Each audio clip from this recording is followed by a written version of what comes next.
This is Charlie Flowe, World Sports Show. I'm joined here with Jess King from Lewes FC. Jess, I want to thank you for joining me on the show today.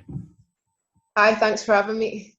So, you've been very busy. A lot of people during the situation we are doing a lot of personal training. That you'd sent me a message that you came out with a pretty cool rap song just about equality. Where did this inspiration come from, Jess?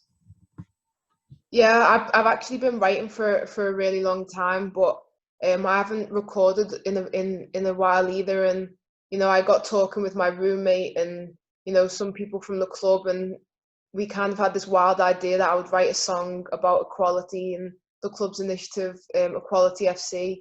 And yeah, they connected me with the producer Max Mezerwave, who now we've worked together on the song, and he produced it. And yeah, it's kind of come since August to now, and we've been working on it collectively. Yeah, I mean, it's something that has been discussed, and I love talking about it because we need to have that conversation much more than is had about just equality. That, Lewes FC is one of the first club, the only first club that I know of that is paying women and men right down the middle, equal, equal rights, equal pay, like equal Yeah. training grounds. I mean, how did you get involved signing with this club? Yeah, I actually didn't know about this stance that Lewis had before I joined. So as soon as I did join, I heard about a lot of the stuff. There was a lot of off the pitch stuff going on, and being talked about, and I really appreciated that the club had other values of not only winning, obviously on the pitch, but also having an impact on the community and in the wider world of football. And yeah, it's something that I also adhere to and respect and value. So it was really nice to get involved in that sense. No, I mean it creates this camaraderie and unity amongst club. That I coach in the WPSL, and we have men and women's teams, and we do our best, to make sure that the men and women both get the equal amount of training grounds and training times and rights to facilities. And I'm sure you're Yeah. just growing up as a child in England, just having to be forced to play with boys or having to get that pitch, when it's not convenient for you guys. Yeah, I mean, I spent most of my time playing in the street with the boys. When I was a kid, when I was playing for Liverpool, we trained once a week for an hour, and that was it. The rest of the time was spent in the playground or in the street after school playing football with the lads. And I think it did have a positive impact on me, but at the same time, it is nice to now see all of the female athletes and role models that have been created through sport and now on show through social media. Now, like you said, like some of the people that have inspired you throughout your career, like Mia Hamm, Yeah, Branchestein, and I think that's the big thing about the women's game, that I feel sometimes the women have to win everything to get the male side's attention, and it's yeah, unfortunate that we've had to have all these different talks to just ask for just the same, not more, not less, just the same. Um, yeah. what did some of those athletes like Mia Hamm, Bradley Chastain, and some of the English players you grew up following, what did they do for you as a young child? Yeah, I think just seeing somebody doing what you want to do is it's really powerful, and especially when if you're a minority in something and you're seeing somebody that's like you doing what you want to do, I think that is very powerful. And seeing the 99ers as they call them, win the World Cup and all of that around, and the league that followed on from that, and then the Kelly Smiths, Alex Scott, um, Rachel Yankee in England, they're the people that I really looked up to and aspired to be like. But we didn't have as much access to those people unless you were watching them play, as you might have now through social media or being able to watch on the telly or go to more games. England have played at Wembley and some other cool stadiums. No, like you think you hit it nail on the head with like the access that we have, that we live in a generation with social media, computers, the old traditional way of watching a football match on a Yeah, television.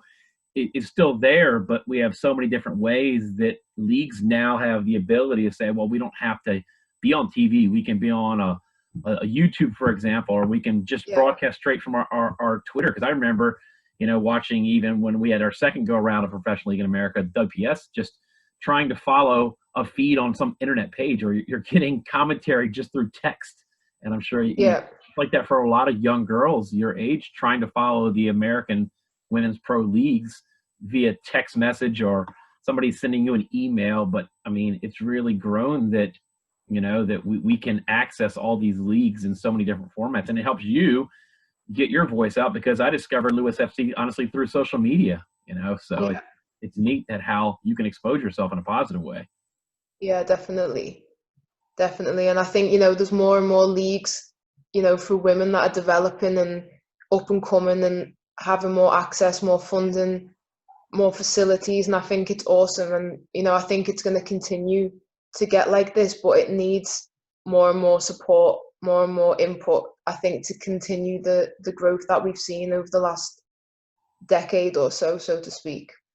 And you guys have a really cool program, with Lewes FC. I believe it's 40 pounds. You can kind of be technically an owner of the club. I mean, that's such a great thing that, to be able to financially support these women and men that are trying to make their ways. That's a very big thing, because we talk about living wages all the time. And that's a big thing, that it's not about necessarily making millions and millions a year, but it's just making a wage that you can pay your rent and pay your food. Yeah. Yeah, exactly. And, I think it is such a cool connection for somebody who supports the club to be able to have such an impact and know that you're contributing. And, it really does create that community feel. And, it doesn't matter whether you're in Lewes or whether you're in another country, you can still be a part of what they're trying to create, and the vision that they uphold, and their ambition. And, I think, yeah, the living wage is I guess open to interpretation, depending on what the club has access to and stuff. But I think it is so important, and it really does make a big difference having the ownerships. And I know they're pushing for more and more people to sign up to become owners to help that support.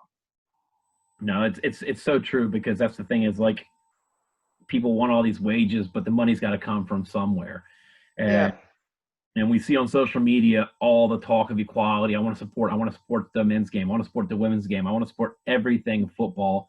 But when you open that door up to letting people invest and say, I've got, 40 pounds, I've got, this amount, I've got a few dollars here and there, or a few pounds here and there, a few euros, that all those little bits add up. Because I'm starting to see that there's some clubs in America trying to get these ideas that you can buy season tickets for a football club, but maybe you live out of state, you don't live anywhere close, but you want to donate those tickets to give to like charity. Those are some things that Right. really kind of researched and looked into, that, there are ways that small people like me can just donate a few dollars here and there, but it all adds up. Right. Right. And I think that's one thing about Lewes, they're looking at now, but they're also looking at the bigger picture. They're making moves now, but it is to hopefully trickle through to the bigger picture, and to add to their ambition. And we do need the support of other people and other investors, but it's something cool that you can feel like we're all in this together. We're all trying to move this vision forward, and I think it is very unique in that sense.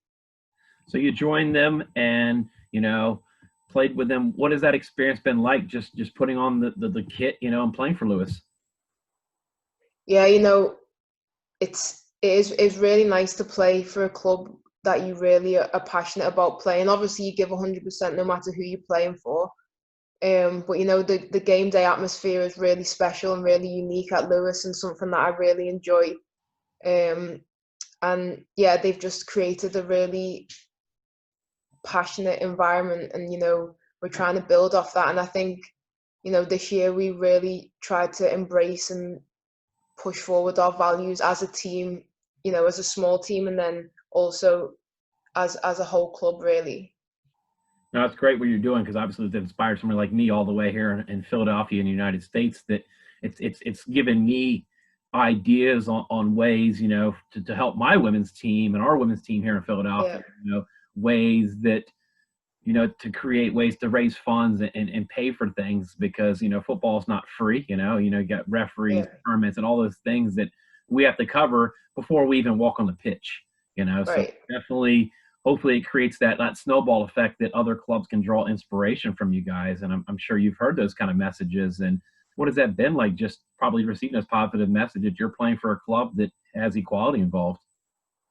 Yeah, I think it is very rare, and I think, every club will be different. You might go to one club and they give you access to this or this, and I think Lewis's core values is really something unique. Starting with, we want to invest the same into the women and the men. They play on the same pitch. They have access to the same things, and I think other people can definitely, take notice of that. But I think it might be a slow trickle effect, but I think it definitely can be implemented in other ways and into other clubs for sure. Yeah, definitely. I want to talk about your career. You were raised Yeah, in Liverpool, and you played a little bit in Liverpool. yeah, You went over to Vancouver for college. yeah. How did that all happen? I guess you got recruited by the coach there. Yeah, it was kind of through a family friend who knew the coach out there, and he happened to be traveling through England, and he watched me play, and I also did a few visits to the US, for colleges there, but I ended up going there, so I spent 4 seasons there, or 5 seasons there even, and before moving back to England to play for Everton. No, I mean, what was that experience like? Just being in a North America university system, where we in North America, a lot of our universities are kind of based around really good sport programs. Yeah, I loved it. I really, really loved it. I think it was a massive change for me, obviously moving countries and, at a young age. But I think just, the change in style of play, athleticism, implementing the strength training, all new things that I really think help added to my game, and the passion and dedication to the schools that people have. Like, I really loved that, and my teammates became like my family, and I really learned a lot, obviously because I was getting my education, but also just as a person and just about the world and learning so many new things. So I really enjoyed that and look back as one of my favorite times in my life for sure. No, that's a very, very key part. You said getting your education. That's something I Yeah, really push a lot of footballers to do, even if you're playing at a professional level. With the day and age with online education, I think it's very key and crucial that athletes get also some type of formal education, because you never know what could yeah. happen in your football career. Yeah, I mean, I think, it's good to be able to do both. I feel very fortunate to be able to have been playing full time every day with some of my best friends and getting my education for free. And, I'm very thankful for that. And, sometimes I have questioned, maybe if I'd stayed in England, maybe I could have stayed on with Liverpool, or, but you can't think like that. And I'll never regret the decisions that I've made. And, I've had such great experiences and met some unbelievable people. So, but I really do think, having something else, or, a backup plan, will help in the future, especially for the women who might not have, hundreds of thousands of pounds or dollars saved up from their playing career. I think having at least a plan of your next step or what you're going to do while you're playing, I think is very, very important. No, that's great. You did play in the WPSL, you told me, for a while. Tell me about your experience playing the WPSL. Yeah, that was actually the summer after I was at Everton, and I played with the ISC Gunners in Seattle, and I really loved it there. I loved the community. I loved the club. I had a host family, and I'm still in contact with them a lot. It was a really fun time in my life. Yeah, but that was just for one season I've played there. I haven't managed to get back yet, but I have considered it. No, it's great. It's great Yeah, to have those connections. That these are the conversations I have with a lot of footballers that contact me, and conversation I'm sure you have with friends and teammates about, just that there's a lot of different factors that you have to look at when you're going into a situation, that it's not necessarily about the pay or the not pay. It's like you said, you got a really good host family, and then with Lewis, yeah. the equalities there. I think these are all the details I tell footballers that you really have to look at. You don't just look at the contract with the amount of money you're going to get paid. You have to look at all the underlying issues. Yeah, Yeah, I think that's really true, especially in women's football. Things like, do you have access to a gym? Obviously there with the Gunners, I had access to a really nice gym, which was also important. Having access to physio. How often can you see the physio if you need it? What's the protocol for injuries? And even there's been a little bit of talk not so long ago for a well-known goalie about maternity leave and stuff, because it's kind of an uncharted territory, but obviously it's something that's relevant in women's football. So I think there's a lot of factors that kind of play into it, especially you know for females. Asking lots of questions and really understanding the environment that you're going into, because I think it is important, especially if you're moving away from home or you're not around your friends and your family. I think it is something that is very important. No, I feel like you and I could probably do a whole show just based on, all the different things there. And I think that just goes across the board for any footballer, male or female, that don't get blinded by the badge, don't get blinded by the contract. Just look at the environment you put in. Because you and I hear all the time in all the different sports broadcasts, all these unhappy athletes. And then we say, how are you unhappy? You're making millions a year. But then you look at all the things underneath there, the way Yeah. they or may not treat them, or just their training facilities. So, I mean, we hear it all the time. So it's just one thing I love to try to tell footballers: research, find out about your club, have those conversations. Yeah. Yeah, definitely. So back here playing, in the UK, you did have some stops in Europe. I believe you played in Yep. Switzerland. Where else did you do some pro playing? Yeah, I played for FC Basel, which I really enjoyed. My coach actually couldn't speak English, and obviously I couldn't speak German when I went there, so that was pretty fun, learning the language and kind of getting over that obstacle. So definitely a question that I would ask if you go into a foreign country. And then I was in Germany for a season in the Bundesliga, which was awesome. Some top competition there, Bayern, Wolfsburg, the top teams. And then I had a very short stint in Oslo with Kolbotn in Norway, because their season's from March until November. So I went for the back end of their season after I was in Germany. Now, what has all this experience been like? You've obviously got to see different styles of play, different languages, different stadiums. Everywhere Yeah. you go, it's probably a different style of play too. So you have to adjust your game as a player. Yeah, yeah. I mean, sometimes it's easier than others. Also how the coaches coach, how much information and detail they give. Also the translations. If sometimes I think the players maybe who are translating from me to English aren't saying everything. If the coaches just talk for 10 minutes and they tell me one sentence, I don't really think that I'm getting the full gist. So it is it's challenging in a way, but it's not something that you can't get over. Like, some of my teammates in Switzerland couldn't speak English at all, and we still got on really well. And I had to go to German lessons 3 times a week. So then when I could speak a little bit, I would try and speak, and just try and get involved and put yourself out there in the culture a little bit. And you learn how to interact with people from different cultures and mannerisms, what's polite, what's rude, because it is different, even though it's in Europe and that. So it has been a really awesome experience.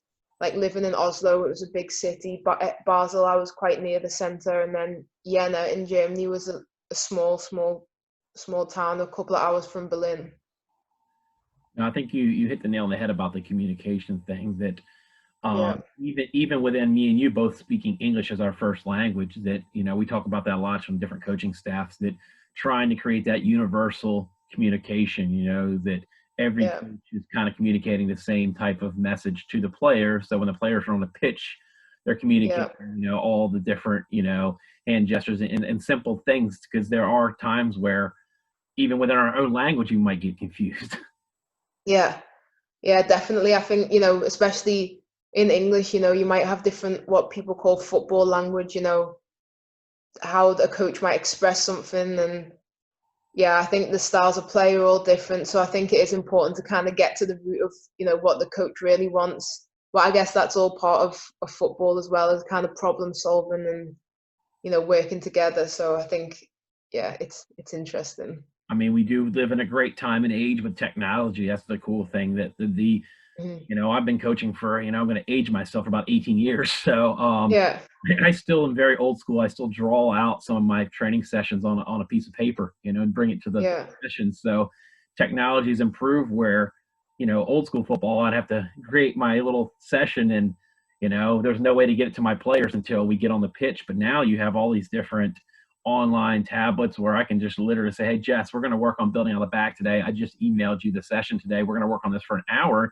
So it's not, the language barrier is kind of removed there, because then we have the visual yeah, aspect that the players are starting yeah, to learn. And then the number system, you may only have to memorize 11 numbers in German. So, all right, I'm playing the 7 today, so I know where the 7 is. yeah. So, Yeah, exactly. I think you're right. The visual, especially, a lot of players might learn differently. So some people could listen for 20 minutes and take everything in and then translate that onto the pitch. And then some people stop listening after a few minutes. But if you're up there with the board or with, looking at a session plan, I think that will really hit home with some people. So yeah, when I'm coaching, a lot of the time I'll write things down. But also I found helpful with a board. Um, if especially when I've been in foreign countries, to have a board just to know if that's me and this happens, I have to go there, or So I think utilizing all the different things and tools that are out there is important and helpful. no, I'm very much a visual learner, and credit to my coaches back in the day. There were times where I would honestly zone out, and it's a thing that we Yeah, talk about with especially young footballers. That I'm obviously a lot older and mature now, but I mean, you got to put yourself in a little kid's boots, that after a certain few yeah, minutes, just people tune you out. And I try to tell yeah, all the coaches that you can rant and rave all you want at halftime, but sometimes you got to be short and sweet. 2 minutes, 2 minutes, 2 minutes. yeah, So you yeah. said you did some coaching. I mean, that's pretty cool. I did not know you did that. What ages do you work with, Jess? Yeah, I've done a lot of different stuff really over the years. I started when I was in college. Just we had like an academy, or we do summer camps and stuff. And then I worked a little bit with the Vancouver Whitecaps, with the younger girls there. So that I really enjoyed that, and that's kind of where I started to really love coaching, and kind of realized that that's something I also wanted to pursue. And currently, I work with Lewes FC's men's football therapy team, which is a mental health initiative from the club. So once a week, we have an hour with the guys, and I run the sessions. So that's really fun. Something different working with men as opposed to young girls. So yeah, I've had a lot of different ages, and mainly with girls, but this time with a men's group. Now, doing this, obviously, you've become kind of a role model, inspiration to young little girls that now have a lot more opportunities in the game that you have when you were their age. I mean, how does it feel when you see a little girl look up to you, and even a young boy look up to you? How does that make you feel? You're technically a role model. Yeah, it's pretty cool. I don't really think about being a role model, but you just want. I just try and focus on helping them enjoy football and feel confident to try new things. And I think you can see the impact that you have on the kids. If they're smiling, and a lot of them are always happy to see you when they're really young, and it's nice just helping kind of foster or facilitate that love for football. And that's kind of really what you want to see, especially at such a young age, is just them loving the game and wanting to be there around their peers and just learning. Yeah, so it is a pretty cool aspect of coaching.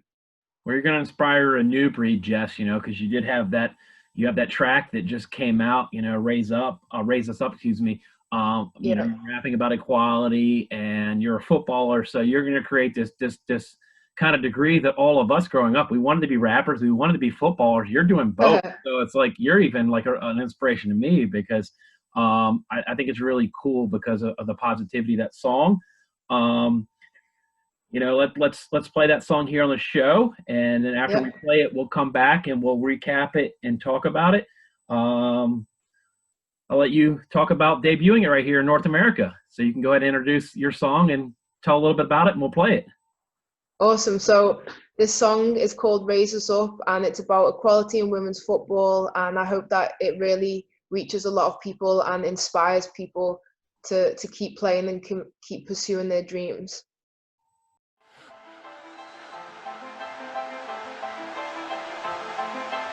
Come on, raise us up, raise us up, raise us up. Come on, raise us up, raise us up, raise us up. We're fighting for our dreams cause we just wanna play. So we're here to take a stance on disparity and pay, cause some are working and balling just to make ends meet. But we've been keeping up even with no time to sleep. So don't sleep on us because the time is now. We're good in our own right and the world is seeing how. Saying wow when they're engaging throughout the world stage. Saying it's amazing, yeah. But we've been trapped in this cage of a double standard wage. But we're breaking out, proving our worth, making the change. Cause it can't stay the same in this progressivism age. On the line, let's stun us proud on the world stage.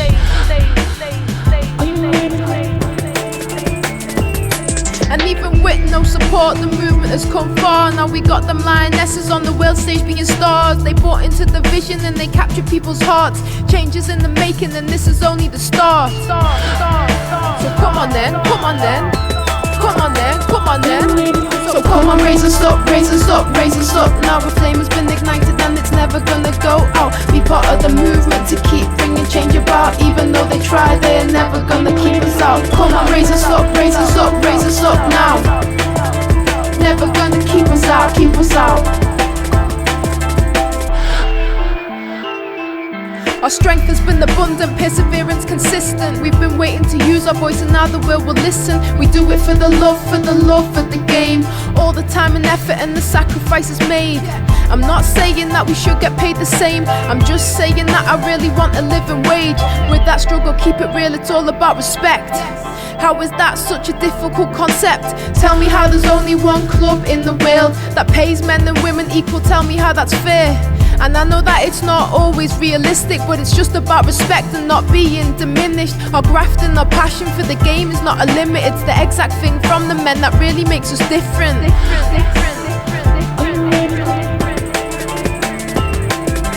Thank you to the women of the past trailblazing. It started with you and now the progress is contagious. I had a few role models that I did aspire to, and I hope that my life can inspire too. Rachel Yankee, Alex Scott, Kelly Smith, Mia Hamm, Michelle Akers, always doing bits. The influence to risk has made the change for the kids. The impact at the time, but they never imagined this. So come on, raise us up, raise us up, raise us up. Now the flame has been ignited and it's never gonna go out. Be part of the movement to keep bringing change about. Even though they try, they're never gonna keep us out. Come on, raise us up, raise us up, raise us up now. Never gonna keep us out, keep us out. So come on then, come on then. So come on, raise us up, raise us up, raise us up now. The flame has been ignited and it's never gonna go out. Be part of the movement to keep bringing change about. Even though they try, they're never gonna keep us out. So come on, raise us up, raise us up, raise us up now.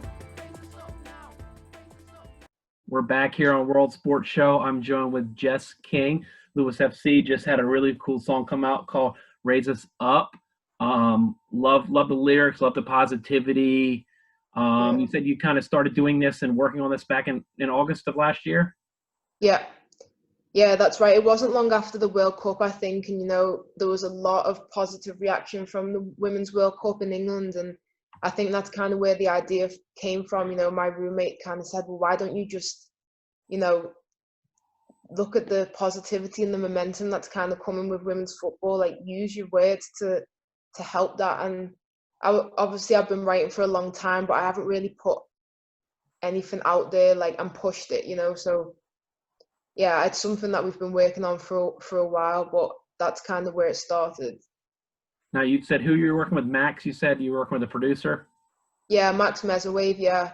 He's we got connected via the club, and it was a little bit nerve-wracking working with somebody else. I haven't been in the studio for a while, but we connected really well and clicked straight away, and he really cares about what we wanted to get out of the song, and so it was nice working with somebody who also really cared about women's football and the opportunities that we're getting. No, it's true. I think you hit the nail on the head again there about working with people that have the same vision and agreements and same, long-term goals and support you. I mean, that makes a huge difference. Yeah, definitely helps, to keep it moving forward when everyone's kind of on the same page and got the same the same ambition and wants the same outcome. And there is a music video, so I know you guys just heard the song here on the radio show, but there also is a music video. What was that experience like, Right. filming that? Yeah, it was pretty cool. I was a little bit reluctant at first. I was like, just get the song out, just get the song out. But, you know, I think, you know, I did have to listen to people that knew a little bit more than I do, and just kind of say, yeah, you know what, maybe it'll have more of an impact if people can see something as well. And, you know, I think it's really cool, and it definitely adds another element to the song. So I'm really happy that that I did listen, and we made that. And, you know, we did a bunch of different shots, and yeah, so I think it's cool, and that definitely adds another element to what we're getting at. No, it's great. It's great lyrics, great inspiration. You know, I mean, I'm a father to a young daughter, and just Yeah. seeing young women do things like this, you know, on the football pitch, off the football pitch, getting your education. You know, it's such a, you know, that day and age that, you know, as a woman, you can do every single thing a male can do. And hey, obviously you can do a lot better than me because I can't rap. So, you know, it's going to be kind of neat because you can be recognized on two different fronts. I mean, the paparazzi is going to be coming at you from two different angles. You're going to be a rapper and a footballer. So it's going to be neat that you may be recognized as the rapper. And then you say, oh, I also play football. Yeah. Yeah, I mean, I'm, like I've mentioned, I'm a little bit shy just with my music and everything, but obviously this is something that I'm passionate about, and I'm willing to kind of put myself out there for everybody. You know, it's not, you know, I've had this conversation a couple of times where people are like, you know, don't worry about about yourself. You know, what, like, you are doing something for the greater good of everyone. You know, you're using your words and reaching people in a different way. And when I looked at it like that, I was more willing to then step out and kind of allow it to be put out there so that people will talk about it and hopefully address it a little bit more and recognize what we've been through, what we have, and what we need in the future. And yeah, so I mean, I don't know what's going to happen or in regards to that, but, you know, I'm just excited for it to hit a lot of different people. No, it's great. So when do you find yourself, you know, writing some of your lyrics? I know footballers can have a very glamorous life, but also there's a lot of time that you're on the road and you're on buses, planes, and you're just kind of, you got a lot of that me time, alone time that, you know, you can just do a lot of thinking. Yeah. Yeah, I definitely, you know, it's something that I enjoy to do, to kind of get away from football or other aspects of life, and just, you know, if you're always having to be on, you know, you go to training, you have to be 100%. It's always focused, you know, like you said about being a role model, people are kind of watching you, how you conduct yourself, and this is kind of just a way to kind of be free, and just helps me understand myself a little bit, helps me get out what I'm passionate about and articulate some things in a different way. You know, it's creativity, and I enjoy being creative on the pitch, and this is kind of just another branch of that, really. So there is a lot of time to do it and a lot of reflection time, and I think, you know, as a person, I need that, and that's why I've been able to use some of my time to write. No, I talk to players, a lot of youth players and even high level players, about, like, it's not always about go in your sport. Everybody wants to be the best at what they do, especially if it's their profession, what they do for a living, because it's their bread and butter. It's how they pay their bills. But I think it's very healthy, you know, to have hobbies and even second career like path on the side. Sometimes you got to, I'll tell players and coaches, step away from the game sometime. You need to just clear your mind, because believe it or not, I don't watch as much football as the average football coach, because I think there's times where you need to have a second thing to just not think about football. Yeah, I agree with that. I think it's definitely healthy to have a balance, or make sure you know, spend some time with friends, or go on a hike, or just whatever you kind of find fulfilling, that's kind of away from the game, away from the workouts and the game analysis and everything, all those little things. I think it is important to refresh your mind and your body to then come back to the game and be at your best. So during these difficult times, what are you doing personally to train? I know you say you have a roommate. Have you guys been doing a lot of working out together? Yeah, just running, you know, trying to just stay fit, run as much as possible. And now I've managed to get hold of some weights everybody's outbidding each other on eBay on the weight. So I finally managed to get some. So that's been a good implementation to the training, and yeah, just trying to be as prepared as I can, for whenever we can come back. That's a good way too. Also, I've been talking to players about just reading up on the game, learning the tactical side of the game, and even as a coach, educating yourself on the game. There's so many opportunities we have in this bad situation that we can make ourselves mentally better as footballers too.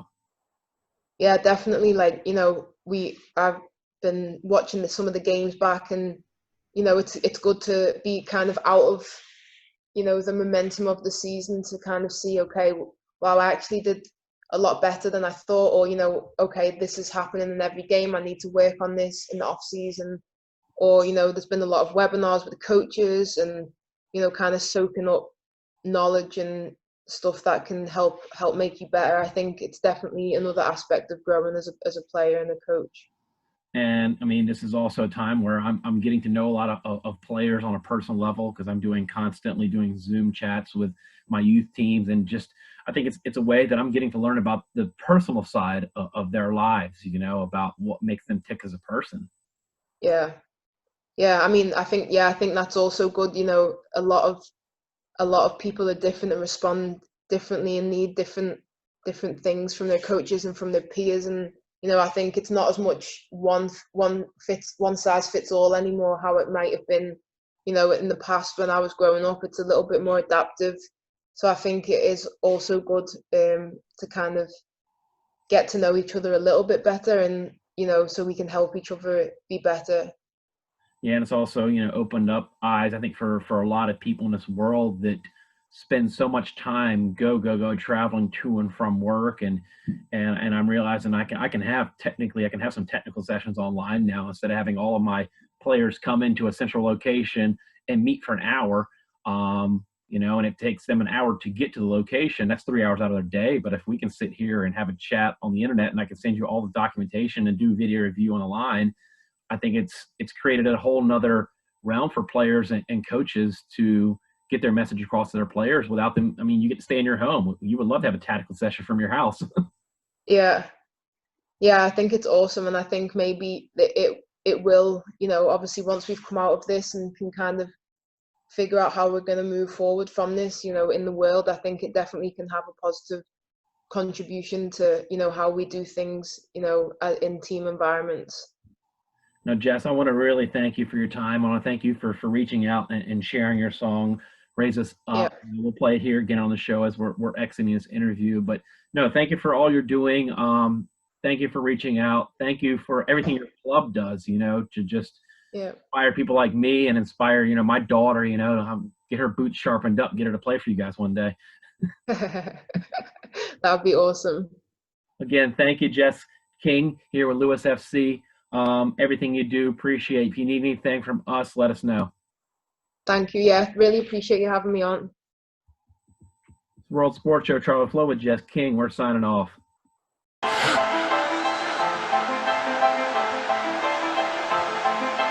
Come on, raise us up, raise us up, raise us up. Come on, raise us up, raise us up, raise us up. We're fighting for our dreams cause we just wanna play. So we're here to take a stance on disparity and pay, cause some are working and balling just to make ends meet. But we've been keeping up even with no time to sleep.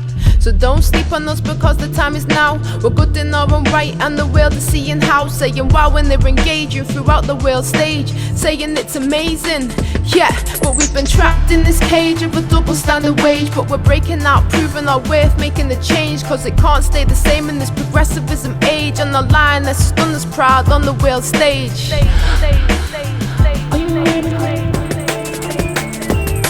And even with no support, the movement has come far. Now we got them lionesses on the world stage being stars. They bought into the vision and they captured people's hearts. Changes in the making and this is only the start. So come on then, come on then. Come on then, come on then.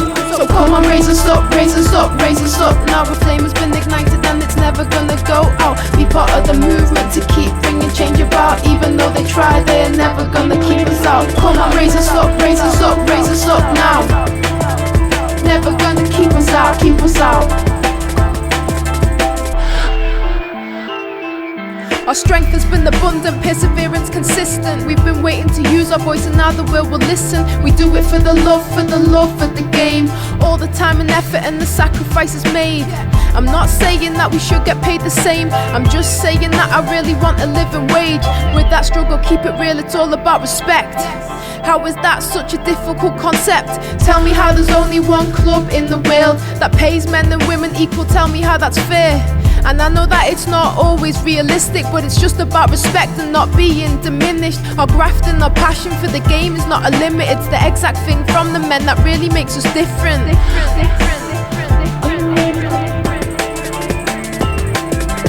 Thank you to the women of the past trailblazing. It started with you and now the progress is contagious. I had a few role models that I did aspire to, and I hope that my life can inspire too. Rachel Yankee, Alex Scott, Kelly Smith, Mia Hamm, Michelle Akers, always doing bits. The influence to risk has made a change for the kids. The impact at the time, but they never imagined this. So come on, raise us up, raise us up, raise us up. Now a flame has been ignited and it's never gonna go out. Be part of the movement to keep bringing change about. Even though they try, they're never gonna keep us out. Come on, raise us up, raise us up, raise us up now. Never gonna keep us out, keep us out. So come on then, come on then. So come on, raise us up, raise us up, raise us up now. A flame has been ignited and it's never gonna go out. Be part of the movement to keep bringing change about. Even though they try, they're never gonna keep us out. So come on, raise us up, raise us up, raise us up now.